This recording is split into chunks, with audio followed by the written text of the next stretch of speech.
اس channel پر علماء کرام کے بیانات اپلوڈ کیے جاتے ہیں۔ گزارش ہے کہ آپ اس ویڈیو کو لائک اور شیئر کریں، چینل کو آپ ضرور سبسکرائب کرتے ہوئے اور ایک اچھا سا کمنٹ ضرور کریں۔ بیان کرتے ہیں مفتی طارق مسعود صاحب۔ اچھا میرے بھائی، پولیو کے قطرے پلائیں نہیں، ڈاکٹر سے پوچھیں پلانے چاہیے کہ نہیں۔ بہت اختلاف ہے، کوئی ڈاکٹر کہتے ہیں پلاؤ، کوئی کہتے ہیں نہیں پلاؤ۔ ہم بھی پاگل ہو گئے ہم بھی، تو ہم اپنے کندھے پہ ڈاکٹروں سے جا کے پوچھو۔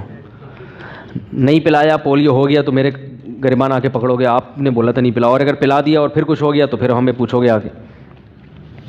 جو جس کا شعبہ ہے اسی کو اسی شعبے میں ٹانگ اڑانی چاہیے۔ آپ کہتے پھر دمبے کی چربی کے شعبے میں آپ نے ٹانگ کیوں اڑائی ہے بھائی؟ دیکھو، دو قسم کی چیزیں ہوتی ہیں، جیسے مسائل بتانا مفتیوں کا کام ہے، عوام کا کام نہیں ہے، لیکن وہ مسائل جو متواتر ہیں، اب کوئی آپ سے آ کے پوچھے اسلام میں نمازیں کتنی فرض ہیں، آپ کہیں یہ مفتیوں کا کام ہے، میرا کام، ارے بھائی یہ تو بیسک نالج تو ضروری ہے۔ تو ایسے ہی میڈیکل سائنس کی جو بیسک لاجک ہے، بیسک نالج ہے، جس کا تعلق کامن سینس سے بھی ہے، اس کے لیے ڈاکٹروں کی ضرورت نہیں ہے، بلکہ ڈاکٹر اس کے خلاف بات کرے گا تو خود ڈاکٹر کا علم مشکوک ہو جائے گا۔ تو یہ جو اللہ نے جانور میں چربی پیدا کی ہے، یہ صابن بنانے کے لیے بولو بھائی نہیں کی ہے، یہ کھانا پکانے کے لیے پیدا کی ہے۔ اور قرآن میں اللہ نے یہودیوں پہ چربی کو حرام کیا تھا بطور سزا کے، تو سزا کے طور پر نعمت حرام ہوتی ہے، تو اتنی دلیل ہمارے لیے کافی ہے۔ ہاں وہ الگ بات ہے، بیماریاں پیدا ہوتی ہیں وہ اس لیے ہوتی ہیں یوٹیلائز نہیں کرتے، وہ تو آپ روٹی بھی کھاؤ گے، اگر ایکسرسائز نہیں کرو گے، اس کو آرام طلب ہوگے تو وہ تو کچھ بھی کھاؤ گے، زیتون بھی پیو گے تو بیمار ہو جاؤ گے۔ لوگ کہتے ہیں زیتون سے کوئی بیماری نہیں ہوتی، اگر زیتون کھاؤ اور ورزش نہ کرو تو زیتون بھی بیمار کرتا ہے آپ کو۔ سمجھ میں نہیں آ رہی میرا خیال ہے، یہ فرقہ وارانہ مسائل نہ پوچھا کرو بھائی۔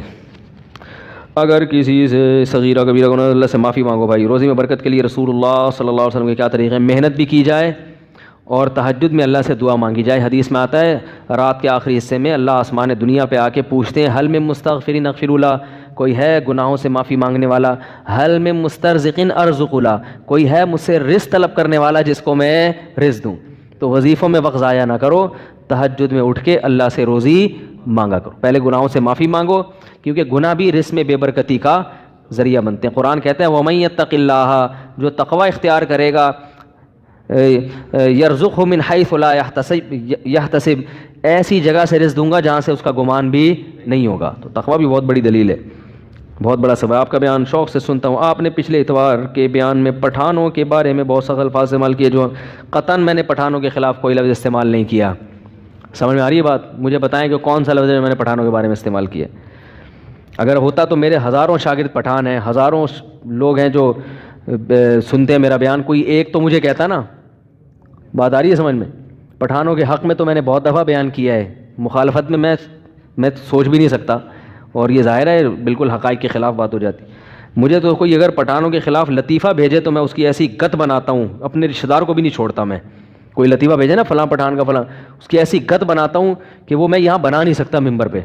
تو یہ لسانیت عصبیت کی باتیں ہیں۔ میں نے ایک دفعہ بیان کیا تھا پشاور میں چاند کا مسئلہ، تو اس میں نے بتایا پشاور میں جو چاند کا ہے وہ غلط ہو رہا ہے، تو اس پہ کسی شخص نے عصبیت پہ لے گیا کہ تم اردو اسپیکنگ ہو اور پٹھانوں کے خلاف بات کو۔ بھائی پشاور میں چاند پر اگر ہمیں اعتراض ہوگا تو اس کا پٹھان پنجابی کا اور مہاجر کا مسئلہ کہاں سے آ گیا؟ یہ تو بعض لوگوں کی نیت ہی تخریب کاری کی ہوتی ہے۔ وہ ہمارے اساتذہ میں اکثریت پٹھان اساتذہ ہیں، بات آ رہی ہے سمجھ میں، جن سے ہم نے علم حاصل کیا، اور ہمارے شاگردوں میں اکثریت پشتو بولنے والے ہیں۔ یہ نہیں کہ باقی نہیں ہیں، اردو اسپیکنگ بھی ہیں، پنجاب والے بھی ہیں، زیادہ تر کون ہیں؟ تو ہم نے رہنا اسی محلے میں ہے بھائی، اسی دنیا میں رہنا ہے۔ ہم ایسی قوم کی مخالفت کریں کہ ہمیں ملک چھوڑنا پڑے، یہ تو ویسی بھی سیاست کے کیا ہے، خلاف ہے۔ ایک میجر صاحب ہیں بڑے زبردست، ان کا فون آیا کہ آپ فیملی پلاننگ کے حق میں کے خلاف اتنا بول رہے ہیں۔ میں نے کہا یار کیا کریں، لوگوں میں یہ چیز پھیل رہی ہے۔ انہوں نے کہا کوئی پرواہ نہ کریں، KPK سے میں یہ نسل نہیں رکے گی، اور دین بھی من حیث القوم، پشتو اسپیکنگ لوگوں میں من حیث القوم کی بات کر رہا ہوں زیادہ ہے، تو وہ گروتھ ریشو میں انہوں نے کہا دینداروں کا خود بخود بڑھ جائے گا۔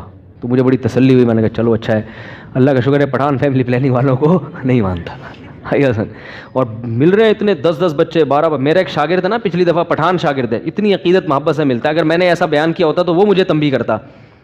بڑی عقیدت محبت سے مجھ سے ملا، مجھے کہہ رہا ہے استاد جی کتنے بچے؟ میں نے بتا دی اپنی رپورٹ، میں نے کہا 12۔ میں نے کہا آپ کے کتنے؟ اس نے پتہ نہیں 18 بتائے 17، وہ ایک سے